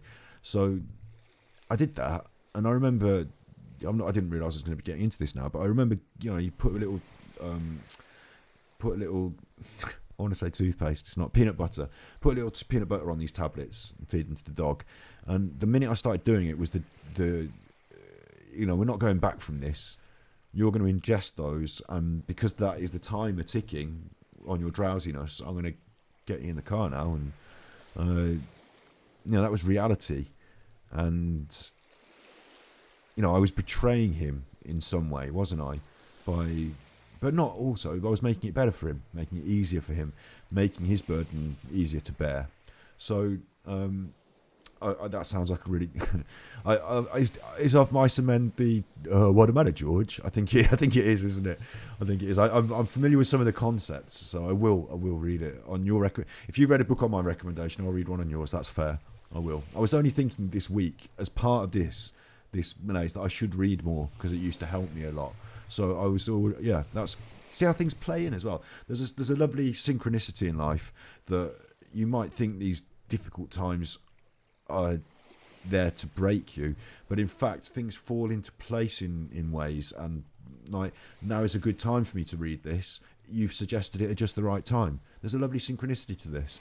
I'm not trying to make people think, it's certainly not on Mental Health Monday, I'm not trying to make some mystic, like everything works in mysterious ways, and we need some serious on the ground mental health fixings in this world, don't we? We can't just leave it to the mystic spirituality. So I don't veer on that side in this, but sometimes you can feel that positive vibe, and it makes you feel positive and hopeful. And I'm not gonna try and make it into some mystic magic. I'm just going to say sometimes these things happen and they're nice. So that was a nice one. It could just be a coincidence, or it could be mystic magic, depending on what you want to believe. But I personally don't believe heavily in mystic magic. But I do, in the same way, I'm human. And I do sometimes these things happen. I'm like, well, they don't go with my science-based approach, but I'm willing to, just go with the magic for a bit. Like Christmas. Like when you're a kid at Christmas and you believe in Father Christmas, there are some things in your humanity that you really don't believe because the science doesn't prove it. And God is a good example, isn't it? We live in a much more secular society these days because we prove God can't really exist and it's the brain doing this and that and all this. But who are you praying to when you're falling off the cliff? You're praying to the same God I am. We all, when these mystic magic little things, your brain thinks, oh, it could, couldn't it? It could, I wish, I hope. We still have wishes, we still have dreams. Science can't beat that out of us. So yeah, this isn't an episode on the spectrum of spirituality versus scientific approach and where we all sit somewhere on that scale somewhere and have some ideas that are more romantic, even on different days. This is not a video about that. This is a video about wallowing in that despair, isn't it? About that space. So it was important to feel that thing. That feeling about betraying Navin. I hadn't really thought that hard about it. I tried not to think about it, to be honest, because it made me sad. But it brought it up in this film, in this piece of media. This concept was brought up. Sorry, there's no big spoiler there. It's a general concept. That's allowed. It was brought up, and it made me relate to this. So I needed to work that through. I needed to shed a tear about that because that's the honest reality of what happened, and me facing it with some distance and time now, facing it with some knowledge and wisdom, I was able to feel it and let it pass. And that's good because I should feel it, shouldn't I? Because I'm human and they're good things to feel, the real things. And so this is what I wanted to bring that back now. When I was thinking, does this matter? Does it matter? When I was playing that song and I was thinking, does it matter if I ever record this song? Should I just give up? That's the extending down that road of suicidal thoughts. If you're not going to bother with the song, why bother getting out of bed? If you're not going to get out of bed, why bother at all? Should I just give up? Well, it mattered, didn't it, that someone took Navin to the vet? It mattered that someone gave Navin a life. It mattered that I did those things. It mattered to him, and it mattered to me. I felt that sadness about his demise because it was real. If it wasn't real, if it didn't matter, if my songs don't matter, if it doesn't matter if I get out of bed, then I wouldn't feel that, would I? If you're feeling depression, then it proves to you that it matters. It proves to you that it matters. It matters so much that we need to, that we do feel this great burden because it matters so much. And then it drives us to say, well, I'm going to not have it matter then. I'm not letting it matter. Nothing matters anymore. Chuff it. I'm not joking about it. I said chuff it. I'm not joking about it. That's part of the mechanics of suicide. Not the only mechanic, not the only thing that goes on, but that's part of it, isn't it? So what I'm here to say is that we can, by opening out that, sometimes when you're playing a computer, I know it's stupid of me to relate it to computer games, but we are on Twitch, aren't we? Sometimes when you're playing a computer game, it's loads of fun until you really understand the mechanics, and then it just kind of isn't the same. The trick, the veil has been lifted and you can see the trick behind it. So once you've done all your like SimCity might be a good example. Once you've built the whole city and you got there at the end, it's like not as fun as it was at the start when you were struggling with the budget and trying to put your first fire station in. Because now you can see all the mechanics at play and you're a master of all the mechanics. So the veil's been lifted and it's not as fun to learn and to discover and to trial and to error. So what we've just said there is the learning, the discovery, the trialing, the errors. They're the things that are meaningful and that we enjoy, that we seek fulfillment from the challenge. So if I just had all the money, if I won the lottery and that was it, I don't have to be challenged. Am I going to be bored? If I'm struggling and life is a challenge and a trial, should I jack it? Is it true to say? And this is hard to say, or to, if you're struggling with things, I'm here telling you they're good for you and that they're part of the things you should enjoy. Learn to love the pain. I'm not being a masochist. or a sadist. What I'm saying here is true, though, that those emotions and those feelings are real, and all the other things, therefore, all the joy that Nathan brought me, all the times I felt proud or excited, or when that toy arrived in the post and I opened the box with him and he got it out of the box and we had fun, all those times were real as well, weren't they? They are made more real and important by the truth of the fact that the pain is real too. So it's all inbuilt. It's counterbalanced. You can't have one without the other. You see these things for what they are because of the other. There's Hegelian dialectics, which, like, if something exists, then the opposite exists. So if something is good, therefore something else could be bad, couldn't it? Good and bad are opposites, aren't they? You don't need to explain what bad is. It's the opposite of good. So when you're having these bad times, these difficulties, they prove to you that the good is real and can be found and can be lived and enjoyed. It won't last forever. Everything will pass. Everything's waves. You're going to get these bad feelings too. That's part of the ride.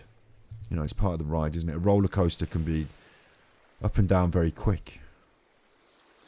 I don't know. It's part of the ride. It's part of the ride. That's what I'm going to say. Newton's law of motion, yeah. And turns out that Einstein and Newton were completely wrong and they didn't understand dark matter. So all analogies can change.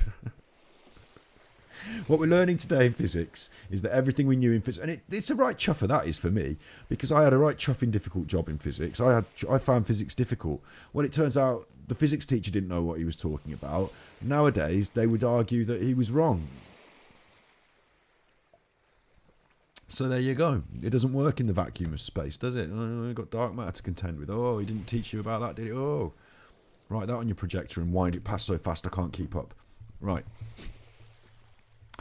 We're not finished yet on this. We're not finished yet. Things I'm doing differently this time. Got a few chapters left here, look. I wanted to write some notes on momentum shift, and I didn't write them, but I'm going to say them. Momentum is important in life. I'm just going to briefly bang this out. We have had it wasn't a huge acceleration, but it was consistent momentum moving forwards with the things I've been doing here. The stream, the setting it up of the podcast, we've been on the journey. I felt a stutter step in. I mean, I didn't even expect us to be this far on, this early. I thought by Christmas we could have made affiliate. Well, we've made that twice over now. Look, Snippy's has dropped another. Capital K, I'm always, eternally is going to be... he's going to love this. He's always going to have a place in my heart. You all have. But he dropped that sub bomb that day that turned us into an affiliate and kind of made a year-long goal of mine happen overnight. So accelerated, fast, true. So I gave myself leeway. I've said, look, I hoped to get this done by the end of the year. Well, we've got another couple of months, so I don't have to push the podcast. I don't have to say we have to get people in this room and have done 5 episodes. I want to, but if we can start in January, new year, new start, new media product, alongside the stream, of course. But you know what I'm saying. If we can do that, then don't beat yourself up. Use these months to prepare to get where you want to go, to do the background, behind the scenes, a couple of practice runs. We've discussed it. But the momentum has, instead of me continuing to push forward, it's not fallen back anywhere, but if there isn't continual forward momentum in life, you can feel set back. It's not because you're being set back, it's that the world is moving forwards and you're not. So it feels like a step back in a way. It's hard to explain, but that momentum shift of moving forward positively and then stalling out a bit, turning off the engine and just floating, it made me feel depressed. It made me feel easy to sink. There's another note I've put and I haven't explained it. Easy to sink. What does that mean? When you're depressed, something can hit you. Like if you're flying along, I don't know if this makes sense as an analogy, but if you're flying along 100 miles an hour and you're success and it's going well and you're maybe 100 miles an hour is too stressful, so just tone that back. If you're flying along at 40 miles an hour and it's going well, and you're progressing as you want and everything's nice and you've got that grip on the steering wheel, then little thing can dink off the windscreen of your, off the boat or whatever, and it doesn't affect you. It doesn't really, you just carry on. Little things, they're gone in the past all of a sudden because you're moving forward. You're not focused on the things at the side of the road that are, pulling you back or detract. But if you're not moving at that speed, when you're struggling with the pedals, when you're like rowing the oars, it's really easy to sink you. Something that knocks you off your stride, something that just slows down your rhythm. It can suddenly, your boat's filling with water again and you're sinking. And it's a lot harder to go from those early pushings, those early strokes. The faster you go, the quicker the water flies out. I know it's hard to explain, but I think I've explained it there. I think when you're depressed or depressive or going through harder times or whatever, I think it's easier for you to be sunk. We could all be in the, I want to say ice cream parlour, but I don't like ice cream anymore because I'm vegan. We can all be in the vegan ice cream parlour and we're all choosing our flavours. And you've had your strawberry and you're having it and you love it. And he's had a coconut one. Oh, that's nice. That seems nice. I'll have a chocolate. Oh, we haven't got any chocolate on the menu today. And no one else, the next person wanted chocolate. They'll have a coconut strawberry because they seem to enjoy it. Fine, carry on. But when you're depressed, it's like the ice cream, it's like they switched out all the lights in the ice cream parlour. All the people that are enjoying it drift away into their own little, enjoyment world, and you're left in this I don't like this. It's not that you start to see all the negatives. I start to see the way they're not using the vegan ice cream. It feels bad. The suffering, the poor working conditions of science.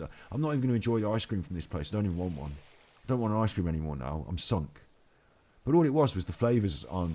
I could have had a different flavour. If I'd chosen a different flavour, it wouldn't have been It's easy for something minor to turn into this is ruined. It is. It's easy to be sunk. It's easy to get sunk. And we don't talk about narcotics too much on street. But one of the things people do say that I'll just say smoking, chuffing. I'll just say chuffing. I haven't got anything to hold up that might give you an idea of what I'm talking about, and neither should I, right? Neither should I. But sometimes smoking can make you feel easy to sink. I think sometimes being stoned can make you feel easy to sink. It's not always beneficial to your mental health. Not always beneficial. They say it's not beneficial at all.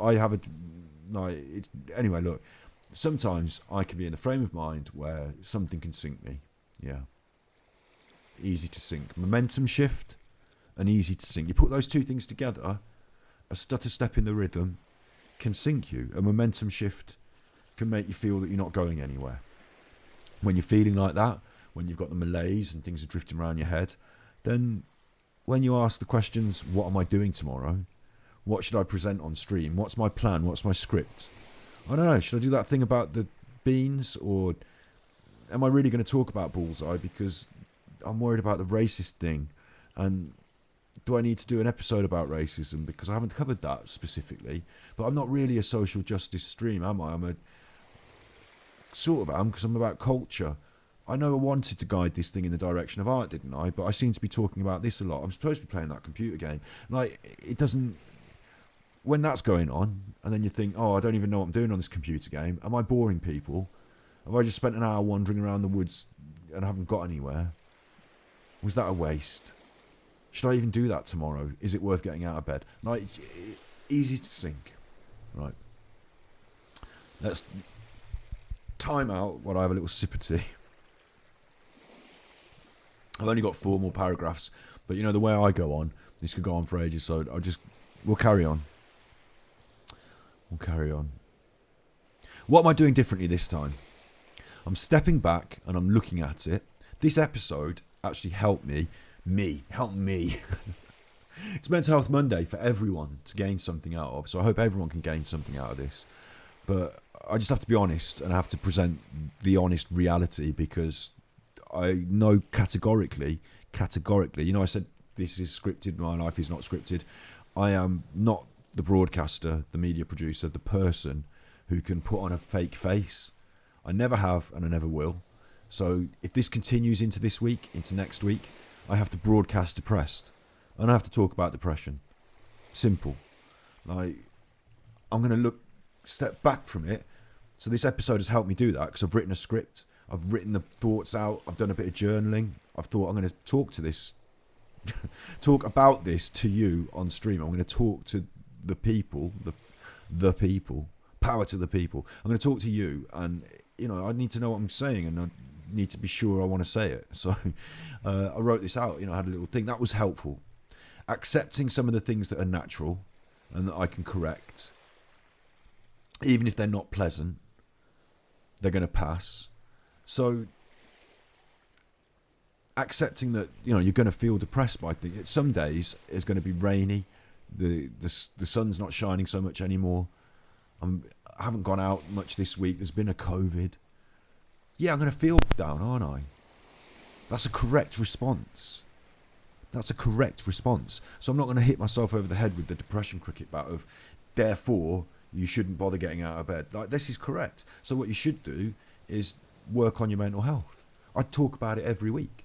So what an idiot to not spend a week away from the work trying to do things to make yourself feel better. Well, I have been a bit of an idiot. I have not gone out into the town as much as I thought I would have wanted to.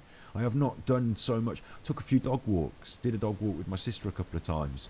It doesn't sound like a lot, but it was enough to not be nothing. But I need to do more. So, yeah. But that doesn't mean not streaming at all.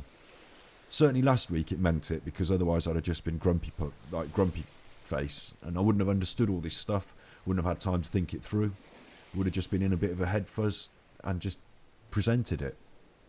But I think it's good that I did this. Took a little bit of a break, but I don't want to spend time away from stream. It's important to my future to keep working at and being present on this stream. So I've written that in.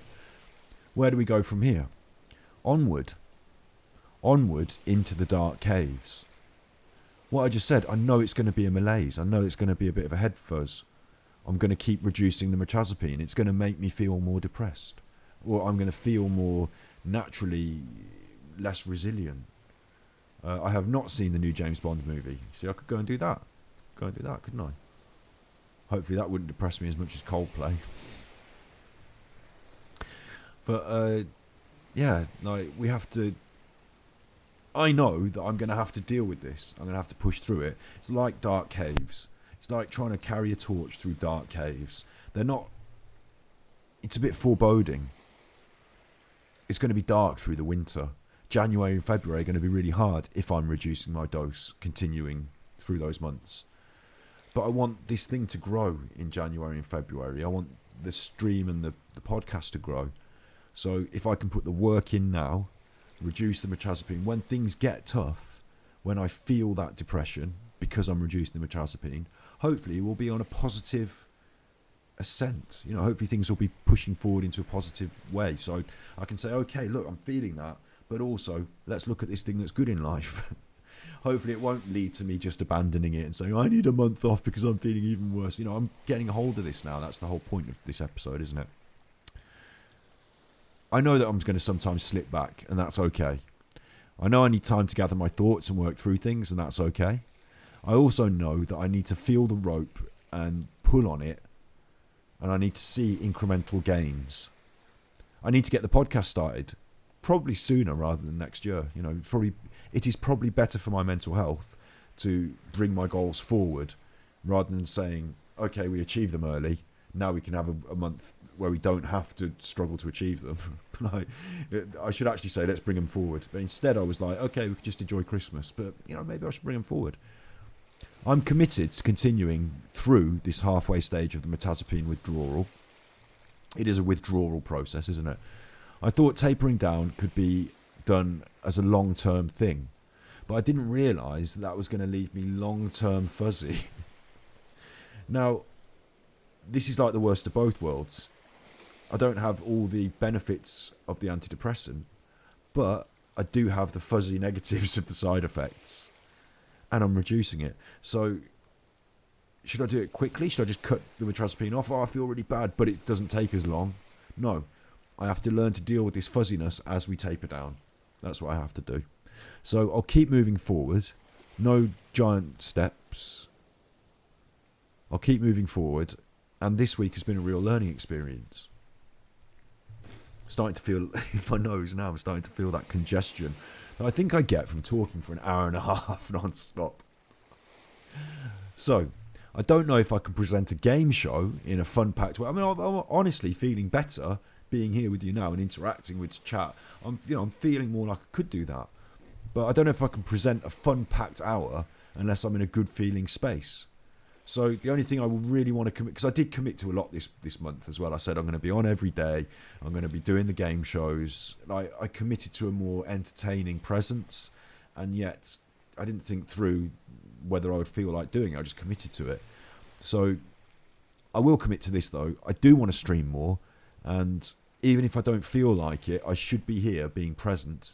Even if it's talking about these things, I will do that, because it's better than not doing it. And then at the end of the other aspect is that you can say to yourself, well, I'm not going to do this thing.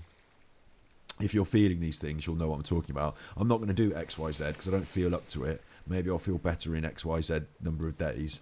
But then the doing it could have made you feel better. The not doing it has this knock-on effect of you said, well, I didn't do that, so I feel bad that I didn't do it. I let people down, or I feel bad. So clearly the path to the greater goal is to be on stream more. And this is where I come to my final little thing that I said already at the start, but I'll say it again. This clearly is the path, isn't it? This is the right path to the greater goal. That is a good idea. Being on stream more, being more productive, even if I'm not sure about which way to go, having a fallback of just playing a game and having a chat and being present. I know it's the right path because there's good people here calling me forward and holding my hand. I was going to write cheering me on, but it literally means something financial, doesn't it? However, we had a huge financial boon today, so that's massive. I didn't want to make it financial. It's about emotions. It's about the feelings. That's what we're talking about all episode. It's not financial, but it is, of course, my job, so it is financial as well. And with that, I'm going to say one more thing which I wanted to just bring up, but it's a bit look, here it is. Look, this is my universal credit. Now, I am on universal credit because I don't earn loads of money, right? We've talked about this in the past. What they did was, I was a carer for my nan. I didn't work through the COVID, didn't have a job, couldn't go out and do any filming, just stayed at home and took universal credit payment, £400 a month you get, took that, and a carer's allowance, £60 a week, to care for my nan. I was a carer. She lived here. I cared for her. Right? She died on Boxing Day, the day after Christmas. She died. It was sad. Okay, that's not my big point here. I rang them up the week later. Hello, this is Scotty Hottie. I'm no longer caring for my nan. She's dead. Right? I rung them up and told them that. Yeah, you see, I'm going to move chat so it can be seen. There you go. I rung them up and told them that. This isn't the first letter. We've been through this, right? So they started... one of the problems with universal credit is that I get £400 a month. It's not a lot. But when I earn money, they take it off my universal credit at a rate of 62 pence in the pound. So the £60 you get for a week for being a carer is equivalent to £40 reduction in your universal credit. So you end up £20 better off. But they take it off the universal credit and give it to you in carers. So okay, fine, whatever. Like, I'm slightly better off having a carer's allowance, but you're taking it off. I also earn money, right? So the month this letter's about, I earned money through Twitch, through this. When I earn the money, I tell them at Universal Credit, this is how much money I've earned this month, and they take it off my Universal Credit. So some months I only get paid like £100. On the 3rd of March, I should have been paid £118, it says. Now, that's all well and good. We had this problem with the... they'd been paying carers allowance by mistake. You remember I said I phoned them up and told them it was... Well, they didn't take me off it. They kept paying it me by mistake, but they kept taking it off my Universal Credit. So, in balance, I was a few pounds better off, £20 a week, £80 I was better off. But confusingly, it was taken off Like, they were continuing to pay me the carer's allowance, taking that from the universal credit. So when they found out they were in error, we discussed it. They tried to get the money back. I don't have the money. How am I going to have the money from last year's unit? Like, anyway, look. So they said, don't worry. I've got the proof. They've written a letter. Don't worry about it. We're going to let you keep the carer's allowance for the time that we were giving it you in arrears, like in mistake. Because they sent me this letter. We need this money back. Well, you're not supposed to be a carer's allowance. And I rang them up and said, no, you're right. I've been telling you this for months. Please stop doing it. It's making me worried because, like, I called them months ago on the DWP. We had the phone conversations, not just them, but the carers department sent emails to them as well. So I was worried because I don't want to be getting money I'm not supposed to be entitled to, even if it is only £80 a month extra. Even if you are taking it off my actual credit that I'm supposed to get, so it would work out the same anyway. I don't want to be in this. I'm not cheating the system. So they know I told them. I know they told them. I wrote it in my journal. You have this thing that you journal on online. So all this has gone by. They've agreed to write that off. Forget it, Scott. Don't worry. And also, they noted, because I've got a letter to prove that I'm not going to go through all my universal credit letters because obviously it's my personal details, isn't it? So, but they agreed. Don't worry. And they said, look, it turns out because of all this stuff we've been doing, we've missed off like basically £1,000 worth of payments. You were supposed to get this, but we took this off. So you're supposed to get this. And so it didn't come to 1,000, it was like 900. It's a lot of money. For me, that's a lot of money, right? Some months ago this was, Nigel knows because we talked about it, they agreed to pay that back into my account. So I got a little windfall. I got a little extra, a little bonus from the Department of Work and Credit. And I said to myself at the time, I want to be really careful with that because if, God forbid, they turn around and say, I've been paid more than I'm supposed to be, I might need to pay that back because you never know with these people. I'd better not spend that £1,000. That I'd better sit in my bank account until the day I chuffing die, just in case. You know, but it's there as a little, it's a great, I don't spend a lot of money. That was part of, I mean, obviously I have budgeted out the amount of money I get from streaming and used it to set up the podcast. But at the same time, I need to eat. So my budget is really tight. I've got that £1,000. I've spent some of it. I don't know what my bank account's exactly like right now, but let's assume that I'm not rich. They're now writing to me. This happened this what month are we now in? October. This happened at the end of last month. They want this money back. But this letter they've written me, I know this is about me and I'm just moaning about me, but it's part of my mental health, so I'll put it on the end of this episode. This letter they've said, on the 3rd of March you were paid 300 and you should have been paid 118, right? They're wrong. They're wrong. They think that because they underpaid me because they were taking off this carer's allowance and I wasn't being paid carer's allowance because I told them I don't have it and they got all confused. Whatever, they knew they'd underpaid me, so they gave me like this rebate thing. Now they're saying this. You go back to my 3rd of March, and I'm not going to bring it up because it brings up my personal details and my postcode and stuff. But you go back to this. I can show them, and I could show anyone that on that payment they only paid me £118. So now we've got a problem that they're asking me for money. It's making me feel like I want to cry right now. They're asking me for money that they didn't actually pay me. I've got the recorded evidence that on the 3rd of March 2021 they gave me 118, and the reason they gave me 118 is because I told them about the 290 that I'd earned through streaming and through work, photographic, and through anything that goes in, I put and I tell them. I'm not going to skank them, I'm not going to cheat them. Anything that goes in, I put and I tell them. They take it off my benefit. So I only got paid £118. And it wasn't because I received carer's allowance, because I didn't. I told them we'd stopped it. We'd been through it all. It was because I was honest about how much money I make and didn't try and cheat the system. Now they're saying I've been overpaid this 260 quid. That's the money I made. Now they want the money that I made that month. Like, it baffles me. I told them I got paid this money. You need to take it off my universal credit. They think they got well confused. Right, they've got well confused. So I sent them a little reply to this saying, don't worry, this is you're confused. Look down my journal. Look at the things you've sent me. Here is the dates. Here is the things. Look at that and you'll see that you're wrong. And they sent me another message back saying, if you read the letter, that's what we're doing. And this is the letter. So what do you mean? Just repeat the letter. We can't have a dialogue now. I can't fix this. And I know what the result's going to be, is that in the coming months, they're going to take this money that I earned, not the money they think they should have, this and that, money I earned that they took off my universal credit because I earned it, and they're going to charge me that money out of the universal. They're going to take it away again. So they're going to take it away twice. Now I'm left with a funny choice. Should I tell them, should I lie about what I'm making so they don't take it off because they're lying about what they're taking? I don't know, man. I'm not going to...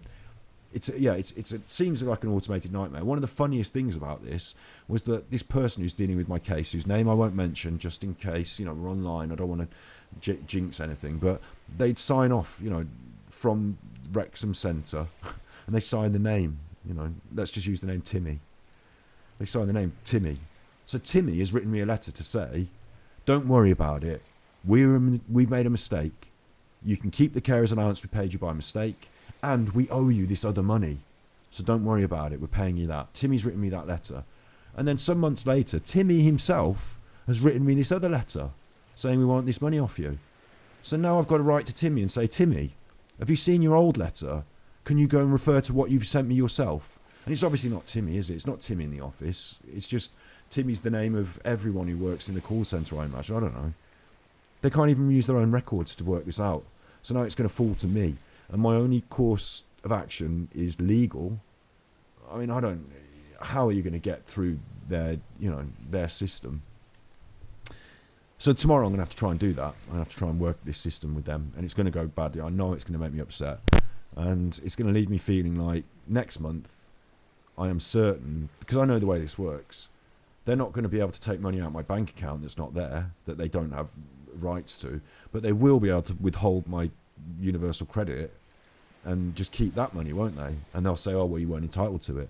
Well, I am entitled to it because it's the system to try and help people through a difficult time, and we've all just been through a really difficult time. When I pay tax on all the things, when I tell you all the official, I don't pretend. At the end of the year, I don't hide anything in my tax returns. I just absolutely am honest about everything. And this is what I get. I get stitched. And it is a proper stitch up, that is. It's a proper stitch up. So that on top of everything, I'll bin that off now. You don't need to look at it anymore. That on top of everything made me feel really hard done by last week. Made me feel like life was difficult. So that's my story. That's my story of... it's a bit of a Mirtazepine story, isn't it? A bit of a Mirtazepine story. It's a bit about what it's like to take antidepressants for them to help, for you to feel that you need to be stable without them in order that you should have a... Oh, don't worry. Tonight, look, capital K, it's nice to see you. Don't worry, you can always watch it back. But also, it's nice to see you. It's nice to see you because I just wanted to say, I have been thinking about you, and I've been not like, oh, why isn't he in chat? Oh, where's capital K? But where's capital K? You don't have to say. You don't have to say. You don't have to say. It's not, we don't have to delve into your personal life, even though I broadcast mine.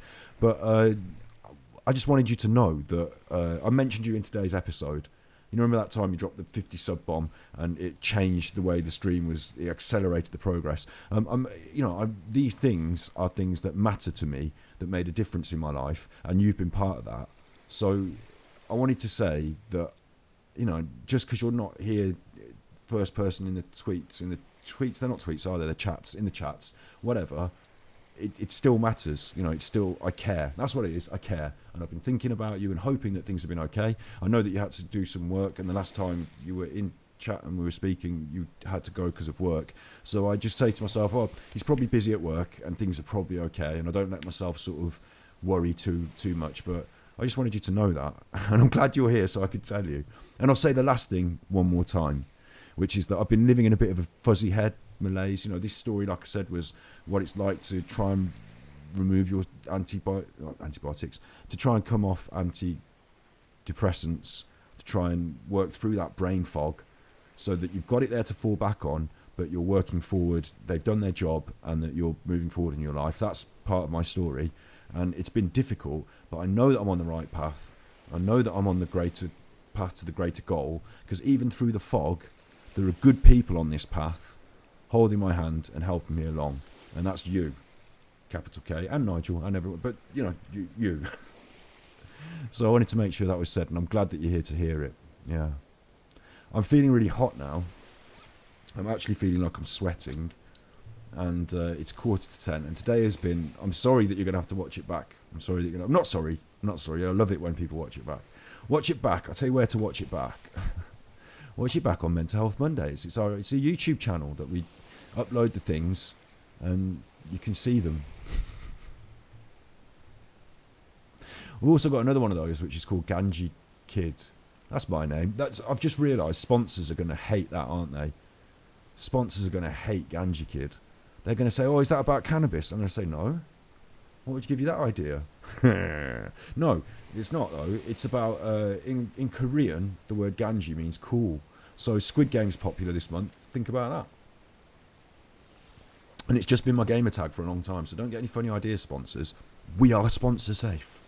We discuss mental health. We discuss politics sometimes and lean slightly to the left. But we are safe. No Squid Game spoilers. Not everyone in chat has watched it. But I did watch it, and it made me have a little cry this week. So it was the marbles. Don't look. Yeah, it's been good. This is almost, yeah. Do you know what? You've just topped this off nicely, capital K. You've come in at just the right time to actually finesse the ending here, because I was going to just peter out, but it's really nice to finish by having, because I started by saying, this was thinking of you and was hoping you were okay, and I mentioned it in the thing, but yeah, more for work purposes. Think of me for work. Yeah, I can do some work. I can work it, let me work it, throw your thing down, flip it and reverse it. Who knows? This can be discussed. The battery's at 1%. I'm sweating. It's dog walking time. I'm feeling like we've come to a nice positive conclusion here. I feel better about everything. I actually feel like a little weight has been lifted knowing that you're okay. And yeah, we're going to have a struggle this week because I am going to struggle through this stuff. But I'm not going to give up. I'm not going to quit. Ain't got that in me. No quit in me. Oh, you never said you're okay. Well, don't do that. Don't do that to me. I mean, if you're not okay, that's okay to not be okay, isn't it? That's a reasonable message. Just that you exist. Yeah, we'll both persist. Exactly. We'll both persist. I'm like a bad stain that you can't get rid of. No, in a good way. A good stain that looks a little bit like Jesus in the right light, and you might be able to get people to come and take a photograph of, and earn a few bucks that way. Honestly, in my toast, it looked like Jesus before I put the marmalade on. If you scrape the marmalade off, I'm sure Jesus is under there somewhere. So yeah, we're going to persist. You be good, my little podcast. You have been good. This is one for the books, isn't it? One for the history books. A good episode, and I'll be back tomorrow, even if I don't feel quite like, chuffing away. We'll do something calm and relaxing instead. We'll get to Bullseye by the end of the month. I'll find a way of talking through my angst surrounding Bullseye, and then we'll play some Bullseye as well. And cheer up, because, good things are going to happen. You be good, and if you can't be good, then I'm not going to stop trying to cheer you up.